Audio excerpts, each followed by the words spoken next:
പിന്നെ വേറെ ഒന്ന് ഞാൻ ഇവളിൽ ഇരിക്കുന്നതും കുറച്ച് അവിടുത്തെ എടുത്തിട്ട് ഞാനൊരു സോങ് ഇട്ടിട്ട് ഷീസ് എ ജെം എന്ന് പറഞ്ഞിട്ട് നൂറേനെ മീൻ ചെയ്ത് ഞാനൊരു ഷോർട്സ് ഇട്ടിട്ടുണ്ടായിരുന്നു. സോ അതാണ് ആ പെണ്ണ് കണ്ടത്. അത് കണ്ടിട്ടാണ് വന്ന് ഇൻസ്റ്റയിൽ അങ്ങനെ പറഞ്ഞത്. ആ പെണ്ണ് മറ്റേ ഒന്നും കണ്ടില്ല. അപ്പം അങ്ങനെ വന്ന് കുറേ കമൻറ്റ് ബോക്സിൽ ചിലക്കുണ്ടായിരുന്നു അവൻ്റെ കുറേ ആൾക്കാർ. എന്നിട്ട് അവിടെ വന്നിട്ട് എന്നെ ഇതാക്കാൻ നോക്ക്. ഞാൻ എന്തിനാ അങ്ങനെ പറയാൻ നിന്നത്?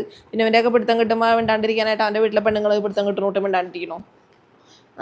സംസാരിക്കുന്നിടത്ത് സംസാരിക്കണമല്ലോ.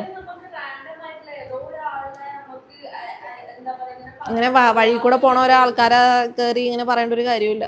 അവനാരാ എനിക്കറിയാൻ പാടില്ല. ഞങ്ങളവിടെ ഫുഡ് കഴിക്കാൻ പോയതല്ലേ. അല്ലാതെ അവൻ്റെയൊക്കെ കൂട്ടി ഇങ്ങനെ വായിലിട്ട് നോക്കി ഇറച്ചി കാണുമ്പോൾ ഈ പട്ടി വായിലോട്ട് നോക്കിക്കുമല്ല, അതുപോലെ നിൽക്കാൻ വേണ്ടി പോയതല്ല. ഞാൻ പോലെ ഉള്ളതായിരുന്നു. ഇങ്ങനത്തെ ഒരു ക്രീപ്പി നോട്ടവും കൈ കയറി പിടുത്തൊന്നും ഉണ്ടായിട്ടൊന്നും ഇല്ലായിരുന്നു. അപ്പോൾ കണ്ടപ്പോൾ നമ്മളില്ലല്ലോ മിണ്ടാണ്ടിരിക്കാൻ. നമ്മൾ മിണ്ടാണ്ടിരിക്കാൻ പാടില്ലല്ലോ, ചോദിക്കണമല്ലോ. നമുക്ക് അൺകംഫർട്ടബിൾ ആയിട്ട് തോന്നുന്നുണ്ടെങ്കിൽ എന്തിനാ